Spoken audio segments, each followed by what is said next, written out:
The consumption of human flesh has been a constant throughout the history of men, within every continent, culture, and country. So let's take a look at my current home's history with cannibalism. This is Cannibalism in America.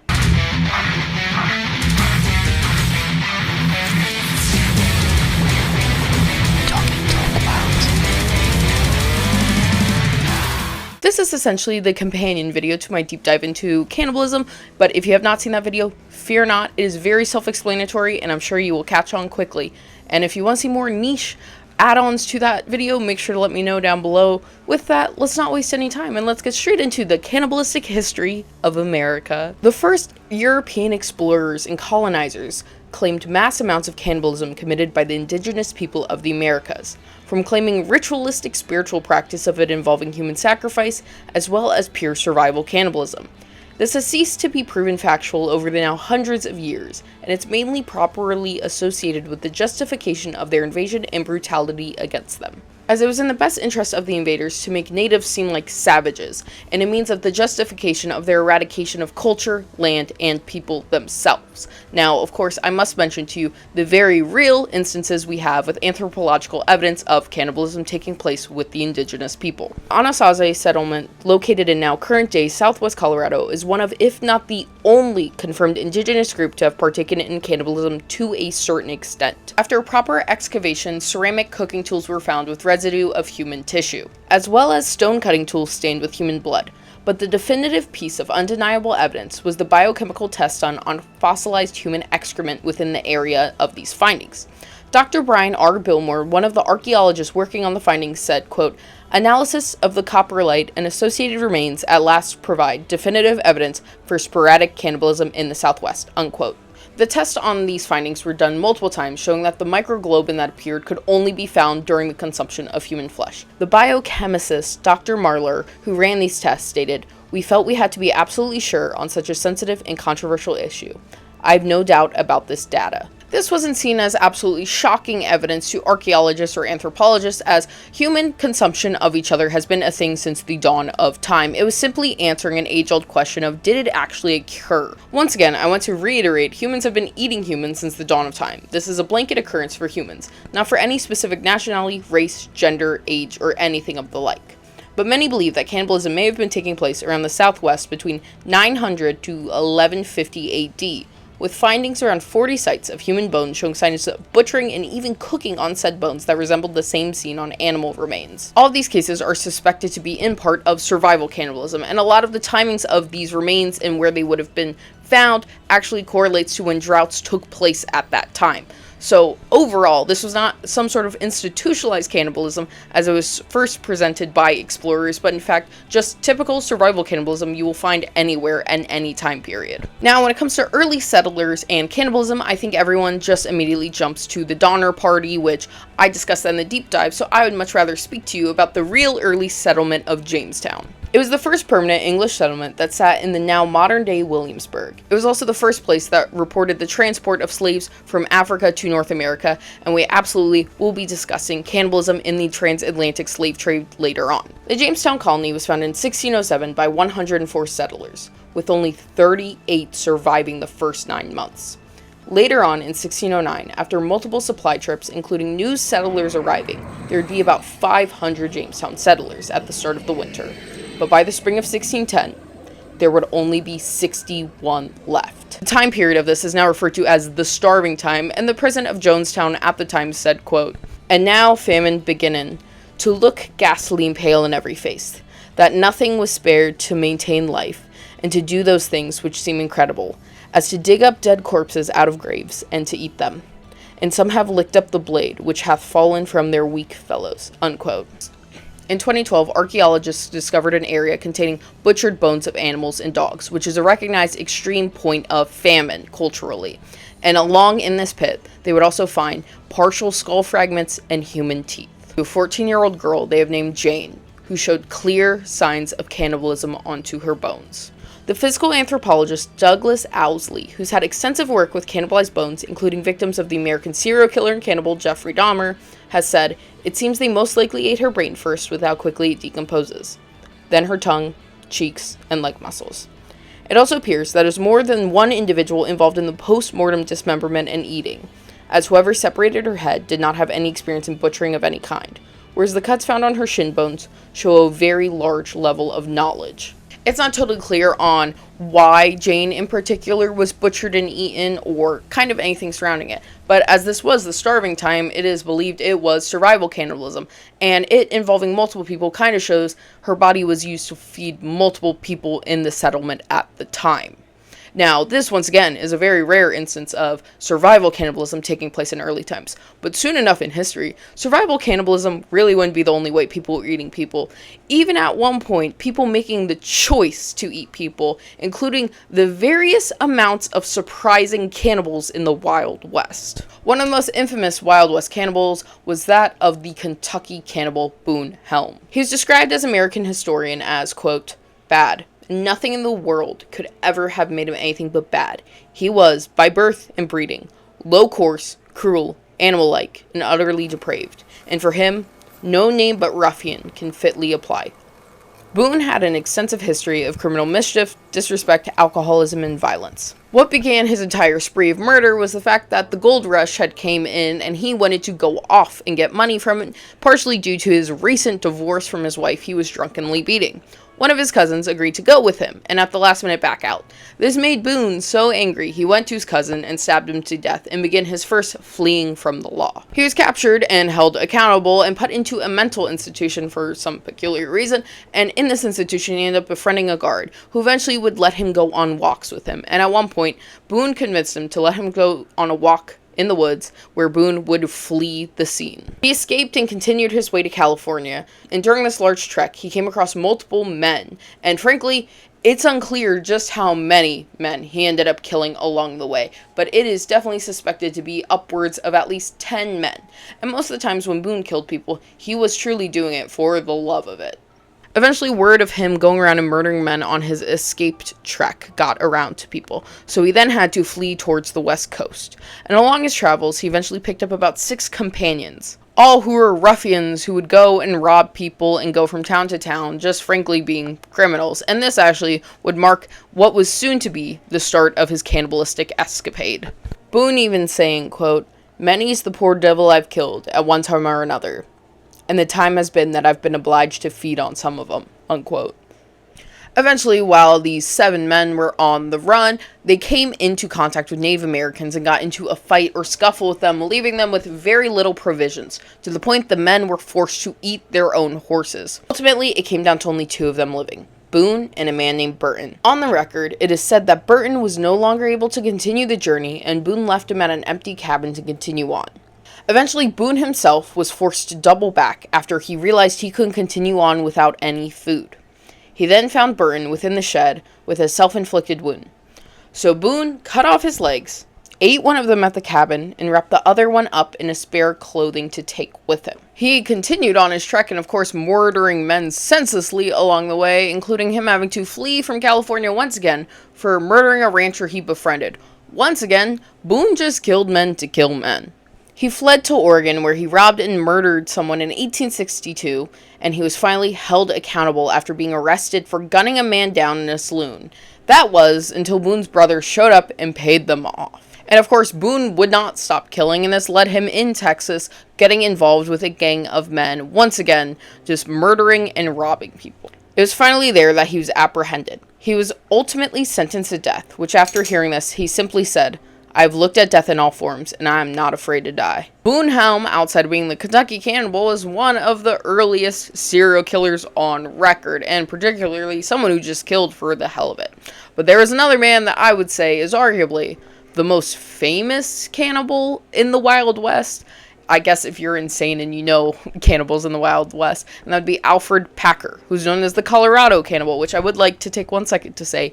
In my original cannibalism video, so tired, I misspoke and said that Cannibal the Musical by Trey Parker and the other guy from South Park, that was a trauma-released musical film about Alfred Packer the cannibal, was actually vaguely based on the Donner Party. It's not. It's based on Alfred Packer. And Cannibal the Musical is a phenomenal film that I cannot recommend enough. Matt Stone, that's the other guy. Okay. Working as a miner in Utah, Packer and others heard of the gold rush happening within new gold fields in Colorado. He was put in charge of leading 21 other prospectors to the area, traveling through the vast mountain ranges, as he himself had experience as a wilderness guide. The men set out in November of 1873, and just 5 months later, every man would be dead but Alfred Packer. Around late January, the man ran across the campsite of native Chief Ure, who had offered the men to stay with him through the rest of the harsh winter, as he could clearly tell the men were already struggling. 15 of the men took him up on his very generous offer, while 6 declined, saying they can't wait till spring. The men were George Noon, Israel Swan, James Humphrey, Frank Miller, Shannon Bell, and Alfred Packer. They set off on their trek to reach the gold rush, and it would only be 66 days later that only Alfred Packer would emerge from the woods in Los Pinos. When questioned on what happened to the other men, he feigned ignorance, saying he was abandoned by them, forced to survive on scraps along the way, even eating his own shoes. But things quickly seemed odd once Packer had all of the other men's money and one of their knives, another one's rifle, and he was quickly seen at the saloon almost every night drinking and gambling, obviously having a large surplus of money that typically isn't what happened when you do a trek like this. Soon enough, the head of Los Pinos Indian Agency got Packer to agree to head back and search for the other men. During this, he started grilling him on the money and the fact that he believed that the other men were dead. Alfred finally broke down and said, "It would not be the first time that people have been obliged to eat each other when they were hungry." He started with the story that one man died at first and they all agreed to eat him. And this continued until there were only 3 of them left, in which Bell killed Noon and then tried to kill Packer, but he was able to kill Bell protecting himself. After this confession, he was jailed, but somehow he escaped.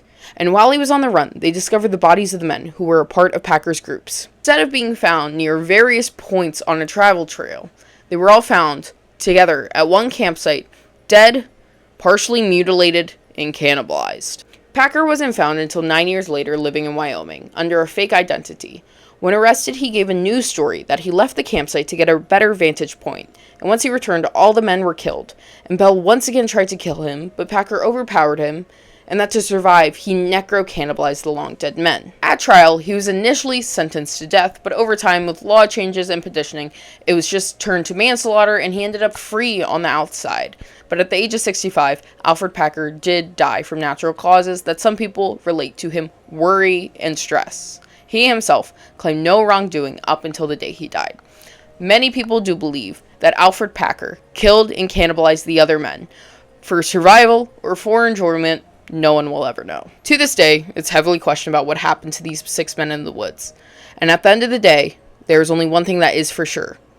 Alfred Packer ate his travel companions out of desperation or a possibly more horrifying choice. I saw a lot of people disappointed that I did not include cannibalism involving the slave trade and slavery in America as a whole, and I just wanted to make sure I had a more appropriate amount of time to discuss it with you, so this is that. A Portuguese slave ship named the Aragante, containing at least 330 enslaved Africans from the coast of Upper New Guinea, was seized off the coast of Cuba in 1837, right before they were to be sold off to Cuban plantations as labor slaves. The boat was seized by the British Royal Navy as part of the at-time British anti-slavery patrols they introduced after their ban on the transatlantic slave trade in 1807. Once arriving in Montego Bay, where Britain had a very large outpost at, which you cannot ignore the irony in them seizing slave ships, but their large outpost is in Jamaica. Within this ship and the slavers on it were investigated for alleged atrocities committed on the ship against the enslaved. This involved the deplorable conditions of the ship, of inhumane quarters where people were forced and shackled to the boat, and even stacked in rows upon rows with each other on their backs, in starvation and under physical torture and general disease and filth.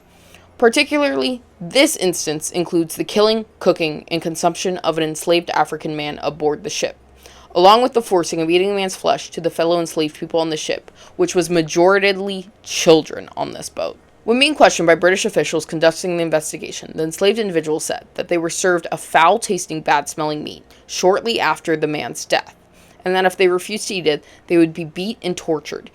Even on record that some were beat to death for refusing to eat the flesh of someone who was literally in the same boat as them, served to them by their kidnappers and abusers. This instance was reported excessively by the slaves when questioned by British officials, and even separating people, and once again, it was mostly children, separating them and being told the exact same story beat for beat about what happened on this ship, solidifying that is exactly what happened on this ship.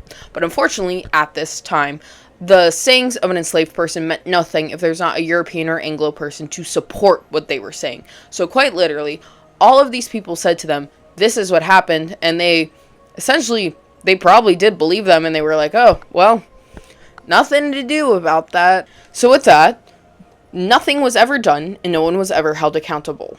The ship itself was destroyed in 1840, ultimately erasing its crime and clearing the hands of those who had committed crimes against man. Just as this act has been almost entirely erased from history, it is so hard to actually pull up the stuff surrounding this, and it has taken quite a few resources to be able to. Accountability never held for the destruction of multiple lives, something that is and always will be the takeaway around human slavery. And I do want to clear something up, as it was commented 2 separate times on the original Cannibalism video and got like a lot of likes, is a very large piece of misinformation.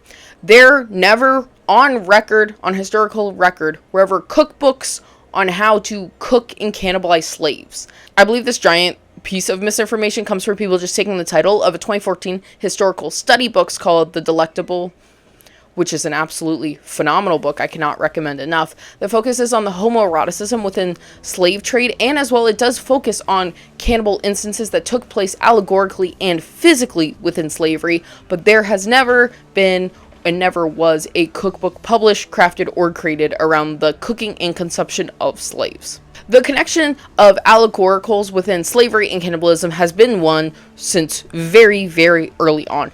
Frederick Douglass himself even said, its robes already crimsoned with the blood of millions, and even now, feasting itself greedily upon our own flesh. When discussion of slavery comes up, it usually focuses on terms like civil rights, but for many people enslaved, they refer to it as being eaten, butchered, or treated as livestock, which is not an exaggeration by any means. In particular, we can reference the execution and desecration of Nat Turner, an enslaved preacher and carpenter who led a 4-day rebellion in Virginia in 1831 that led to the killing of an estimated 200 enslaved and free people, including Nat himself. But his execution would be far from the worst thing done to him. Many historians believe that his body, post-mortem, was dissected and turned into various items, including purses, medical salves, and even food for consumption. John W. Cromwell said on the matter, his body was given over to the surgeons for dissection. He was skinned to supply such souvenirs as purses, his flesh made into grease, and his bones divided as trophies to be handed down as heirlooms. It is said that there still lives a Virginian who has a piece of his skin which was tanned, that another Virginian possesses one of his ears, and that the skull graces the collection of a physician in the city of Norfolk. Cannibalism doesn't have to be the physicality of eating another man's flesh when it comes to consuming someone completely whole, spiritually, emotionally, and metaphorically. The slave trade ate people. It ate their humanity, their freedom, their everything. I don't think there is a better allegorical sentiment than consumption. Slave traders took and ate everything whole. And even fueling this was the fact that many slavers were referred to as labor training as seasoning for the slaves, and the fact that their death could correlate to the end of their life productivity. This is not unsimilar to how stock farmers treat their cattle. And even on top of this, the genuine butcherment of these people's bodies, such as a Kentucky plantation owner dismembering a slave limb by limb while forcing other slaves to watch this happen, presumably as some type of scare tactic or warning. One even saying, having cast the feet into the fire, he lectured at some length. He then proceeded to cut off his limbs below the knees. The sufferer besought him to begin with his head. It was in vain. The master went on thus, until trunk, arms, and head were all in the fire. This is not like the unhumane, brutalistic torture that was taking place with Madame Lalaurie in her mansion in New Orleans. American has nothing but a systematic, documented, bloody, disgusting history of the ritualistic torture of enslaved people within America. And the cruelty among others, and especially even workers, would continue on time and time again, in particular as well into maritime cannibalism, which I spoke about it in the original video. Is maritime cannibalism was so prevalent, arguably one of the most prevalent time periods for us to have cannibalism taking place, which when I tell you it was so prevalent, of course this was all under survival cannibalism, but it became almost a matter of fact that you would be in such a bad spot you would end up eating someone, that certain boats would take people on under the guise of, if things went bad, they were the food source. This, of course, ended up causing a bunch of laws surrounding cannibalism and at sea, like so many. And in particular, there's one boat that helped fuel the laws being put in place, as well as inspiring the tale of Moby Dick, and that is about the ship Essex. It set sail on August of 1819, with 21 men on board, led by a first-time captain. It was to be a 3-year trip, but they encountered issues just 2 days in, when an intense squall hit, knocking the boat temporarily on the side, partially damaging the Essex and resulting in the loss of 2 of its whaleboats. The captain himself initially wanted to turn back around, but he was convinced by the first mate to continue on, a choice that would prove absolutely fatal. It wouldn't be until 2 months in they finally saw their first whale. By September of 1820, almost a year in, the men had been fairly successful, catching over 10 whales and stopping at the Galapagos Isles, collecting about 200 tortoises, which I believe it is a matter of fact that the men from the ship Essex are part of the reason of the extinction of the Galapagos tortoise, because of how much they took. And on top of that, the fact that at one of the small isles off to it, the Hood Island, I believe, that one of the men started a fire that got so out of control, all the men had to flee the island, and I think they, did so much irreparable damage to the island and the wildlife, they are part of the reason the Galapagos tortoise do not exist. The following month, while repairs were being made to the ship, a male sperm whale, believed to be 85 feet long, which a typical one is 65 feet long, slammed into the ship for seemingly no reason, destroying the Essex and leaving only 3 whaling ships. That was all that was left for the men. The captain himself advised that they should head to Society Islands, which were about 1,200 miles away from where they were, which ironically 2 of the men refused under the guise of fear of cannibals at the island, which, once again, I discussed this in the first video, but here's a little refresher. The word cannibal actually, unlike other words, doesn't have a Greek or Latin rootage to it. It actually comes geologically from the Isles of Caribs, the Carib Islands, where explorers said tales that there were these horrible, savage cannibals on these islands, and you should not go over there because they will eat you. Now, this actually, systematically, is proven to not be true. There were not actually cannibalisms or cannibals taking place over there, but because it was the Caribs, it was Caribal, and over time it became Cannibal. And this rumor was completely false, but so prevalent that these men were too fearful to go to isles near them for their own safety, which ironically would in turn lead to the cannibalism between each other. The 2 men insisted on Peru or Chile, which was an entire 4,000 miles away and a beyond treacherous path to take. Soon enough, they ran out of food and resources, and on January 10th, 1821, the first man died on one of the boats. He was put to burial at sea, and then 10 days later, the second man would die. It wasn't until 3 weeks later that the men would make the ultimate choice of eating the now 3rd man to die. Eventually, the 3 sailors left on this whale ship were rescued by a British ship after 89 days trapped at sea. The other ship fared far worse and more brutally, we can say, and this one took place with our captain on this ship. Between January 20th to 27th, 3 men died and were promptly cannibalized.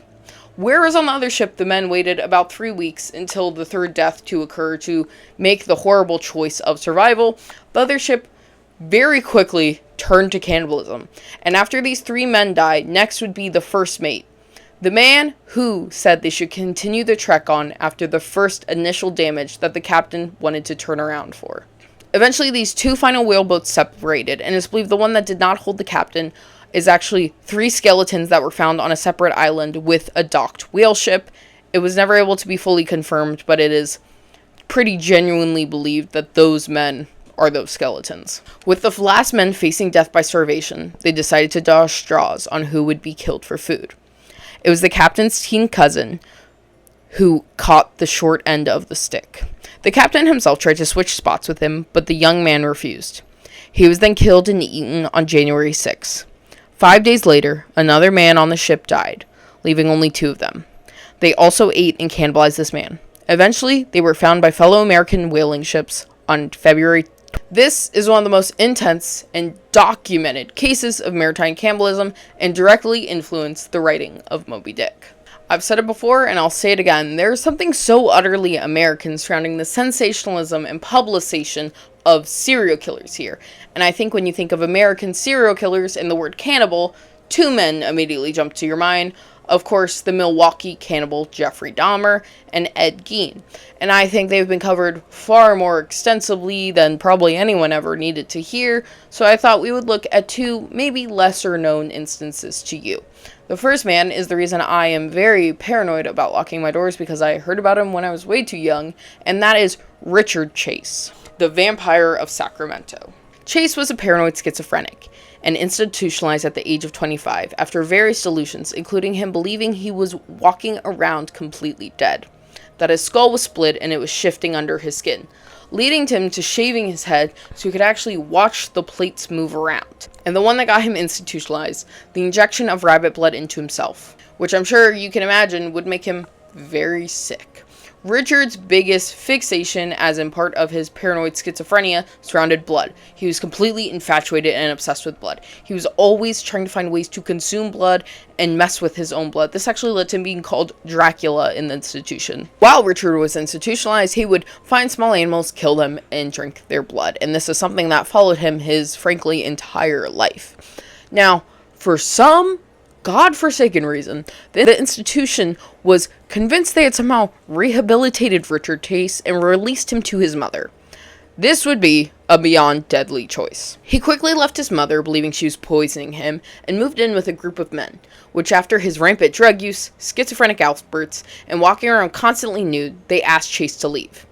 He, of course, chose not to, so the men simply abandoned the apartment, leaving Chase alone yet again, and leading to the escalation of his pure, innate violence. In August of 1977, 2 years after he was institutionalized, the police found Richard Chase covered in blood and holding a bucket with a liver in it.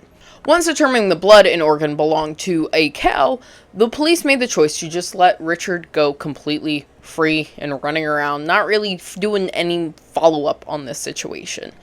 Unbeknownst to them, which shouldn't have been, they let the soon-to-be serial-killing, necrophilic cannibal on the loose in California. 2 months later in December, Chase, being mad at his mother who wouldn't let him come home, he drove by and shot Ambrose Griffin, a 51-year-old man who was helping his wife in with groceries. Less than 1 month later, Richard would kill Teresa Wallen, a pregnant woman who was inside her own home, which had the front door unlocked. Richard, while during his interrogation, expressed part of his paranoid schizophrenic thoughts was that if a door was unlocked, he saw it as an invitation to come in. So him checking Teresa's door and finding it unlocked thought he was welcome to come in. This also helped fuel the soon nickname of Vampire, as he only went in if he was invited. He shot her with the same gun he had previously used and then proceeded to mutilate her body, as well as drinking a cup of her blood, as this was once again his biggest fixture and delusion. He believed he needed blood to survive and that it gave him power.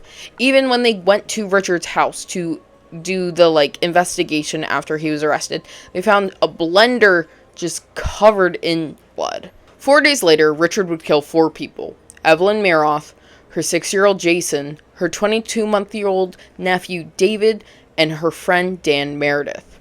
Richard shot Dan in the hallway. He then killed Evelyn and her son in her bedroom. Richard proceeded to cannibalize some of Evelyn's organs and rape her post-mortem.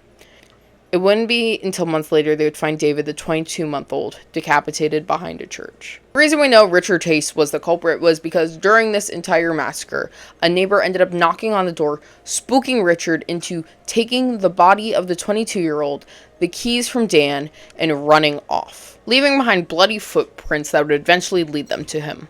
When the police searched Richard Chase's house, they once again found blood everywhere, over his cutlery and kitchen tools, as well as human brains within his fridge. Richard was ultimately sentenced to death by gas, but stored away his anti-anxiety pills while incarcerated and took a lethal dose, ending his own life. Richard Chase is a prime example of the failings of the psychiatric institutions and the police department, about the warning signs of criminal activity, especially serial killing. Time and time again, we see instances where police could have intervened and actually stopped crimes from continuing on, or in this case with Richard even beginning. This also took place within Gary Heidniks, who was a bishop in Philadelphia. when in 1986, in just a span of 3 months, he kidnapped, raped, and tortured 6 women, keeping them prisoner in his basement. All of his victims were black women, which his lawyers said his thought process was that he was trying to enslave 10 black girls to have a baby with all of them, and he was going to create a perfect race. Every victim was attacked the same way. Before leaving, they were beat, choked, chained up, and thrown into the boarded-up basement, only taken out to be raped and tortured. These women were forced to live in a constant state of attacking and torment, even Gary sticking screwdrivers in their ears just for his own fun. Eventually, he had the first woman he ever captured begin to torture the others, even electrocuting them in a pit of water, which this went as far as killing one of them, Deborah Dudley, by electrocution, and this would not be the only death by torture in this home. Sandra Lindsay, a woman with developmental delays that Gary had captured into the home, was put onto punishment, which included her being starved and beat.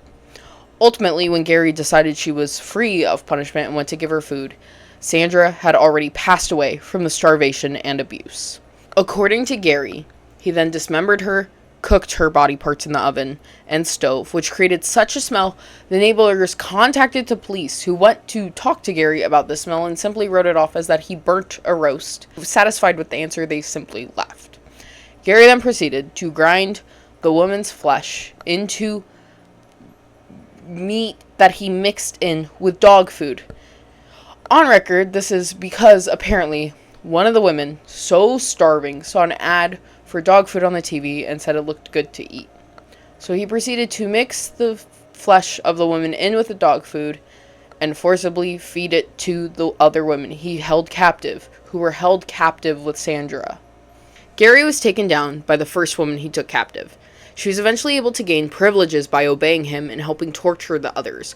While on a trip to a gas station, she convinced Gary to take her on. She ran to a payphone to call 911, where he was promptly arrested, and on June 6 of 1999, Gary received a lethal injection and became the last person to be executed in the state of Pennsylvania. Gary has been said to be part of the inspiration behind the character of Buffalo Bill in Silence of the Lambs, particularly surrounding the capture and torment of these women. And cannibalism is woven into the entire fabric of American history, whether they like it or not. Now, what is the future of cannibalism, you may say? Well, that simply comes down to ethics. The obvious consensus is that cannibalism is bad or taboo. But when it comes to passive cannibalism, as in not killing someone to eat, such as consensual or necro-cannibalism, it is hard to explain past societal norms why it's bad. Hang in there with me. I'm not advocating for cannibalism. I just want to have a fun little ethics and morale talk with you. In 2004, Jeremy Wisniewski wrote the public affairs article titled In Defense of Cannibalism. It is beyond intriguing and beyond well written, and I will be referencing quite a bit of arguments he makes within this, which after many of these and proper analysis, he comes to a conclusion that the general opposition against consuming human flesh can really only be based on sentimental, not on moral reasons. Counteract this article, I will be referencing the 2013 paper by Matthew Liu called Explaining the Wrongness of Cannibalism, because if you're not reading and discussing and analyzing and looking at both sides of anything, you're never really looking at anything properly. When it comes to utilitarianism, ethic compass, objectively, you cannot perceive passive cannibalism as bad. And even when you contribute this act, it could possibly bring joy to the living, it could almost push it into the positive act section. But this is all surrounded on the basis that no living person is wronged of the action of eating the corpse of an individual, which immediately almost makes this impossible. The desecration, or in this case, ingestion of a deceased individual, affects loved ones greatly. Acts to people post-mortem is something that will absolutely affect their family members, their friends, and anyone who truly cared about them. This is also what comes into the conversation surrounding the ethics and morality of necrophilia, of some people think a body's just a body, when in reality we have such sentimental ties historically to the bodies of individuals, and this transcends humans. Even animals have sentiment for corpses of their family members, that it is going to affect someone whether you want to act like it is or is not. This was someone who they loved, cared for, and grieved. And this plays into virtue ethics, which puts the importance of one's characters around their moral philosophy about what it means to be a good person. Not to just follow rules based on the consequences of their actions. It is about making what is the actual good choice no matter what happens. There is a reason cannibalism is held as negative societally. There's absolutely a reason. It is something that you genuinely do not need to partake in. We are not talking survival cannibalism right now, people. Okay, we'll touch on that in a second. But it literally does nothing for you. It is purely something that would be out of pleasure. Humans provide, frankly, garbage nourishment, and we've proven it is not good for humans to eat each other. And on the basis of virtue ethics, the human corpse still deserves respect as they receive during life. And of course, we must discuss consensual cannibalism, which, when looking at the consequentialism viewpoint, which simply focuses on the outcomes or consequences of the actions, is the judgment basis for them. If two people choose to eat a piece of each other, causing no permanent or bodily harm, and both parties are happy and satisfied with the outcome, then it is inherently a positive act. With the advancements within lab-grown meat production, the topic of creating lab-grown human meat enters far more new and confusing views. The sample donor consents to the meat being grown, being consumed by other humans. Is it still so-called off-limits? And this also follows the judgment on what meat is off-limits. Let's say those who eat lamb, but not cow, or sheep, but not pig. Or even the consumption of domestic animals as a whole, on the thought process of there shouldn't be a hierarchy within animals.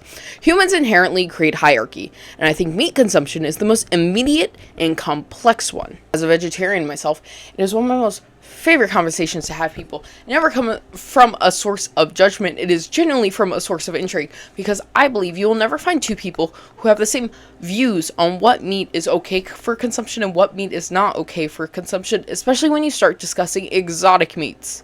So that then plays into the exotic meat that is the long pig, the human. So if you would consume lab-grown beef where that cow didn't consent to being used as a sample, would you be okay with the consumption of human lab-grown meat where the donor explicitly consents to the consumption?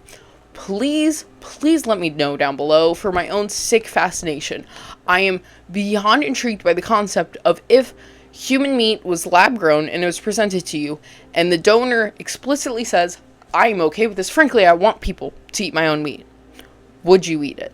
During a survey in 2024 by YouGov in Britain, they found that 26% of people said they would try human lab-grown meat, and 20% of people said they did not know. This is a considerable jump from the same survey that was done in 2012, where only 19% of individuals said they would try it. Interestingly enough, the higher percentage of people said that they would try it were women and or people under the age of 25. And at the end of the day, I think everything surrounding cannibalism comes down to moral relativity, especially once we start discussing survival cannibalism. Life is a case-by-case situation. Even in instances of the most taboo, I think, such as cannibalism, that is held negatively by society. When cases of people being deserted and lost, they aren't painted as monsters for participating in survival necrocannibalism to survive, at least by the general public. It's even at some degree used as a way to describe just how dire and horrible of a situation they were in, gaining sympathy before horror. And allegorically, I think cannibalism is a picture of the world, societies, and relationships. We are all cannibals in some sort of way, whether it be the consumption of flesh, skin grafts, or even consuming desire of having another person whole in any sense of the word. The destruction and ingestion of human beings is far more complicated than just killing and eating someone, even though the brutalistic animal sensibility is probably way too common for comfort. Slavery, war, abuse, power imbalances can all be referred to as some type of cannibalism, even not in the physical sense. We are all cannibals. It's not a dog-eat-dog world anymore. It's a man-destroys-man world, and we're all just living in it. The repercussions of men before, in the continuing cycle of easy repetition over the grueling pain of change. Gnawing each other whole, ripping gristle between our teeth. Does your hand hurt, or does your cheek sting? If you made it all the way to the end of this video, thank you so much for watching. Make sure you like, comment, and subscribe, and do all the things down below. Once again, please make sure to comment about your opinion on lab-grown human meat. And if there is any niche cannibalism topic you would like to talk about on the channel, make sure to comment it down below. I do read the comments, especially when it comes to video suggestions, and more particularly when it comes to cannibalism, because cannibalism is one of my specialties. So, make sure to leave that down below. Once again, thanks for liking, commenting, and subscribing. Make sure to follow me on all social media. I am Darby Valentine. It is all linked down below, as well as becoming a member. And members get to see videos early and even help pick the topic of videos. So if that is something you want to be involved in, make sure to be a member. And once again, Thanks for buying all the merch. Everyone's buying merch. I have it linked down below. That is one of the best ways to support me. One of the other best ways to support me is to share my video. So if you share my video, you're the best. I appreciate it to the moon and back. With that, if you liked my video, I quite think you would obviously enjoy my deep dive into cannibalism. If you don't like that though, maybe necrophilia is more up your speed. With that, I will see you next time. Bye!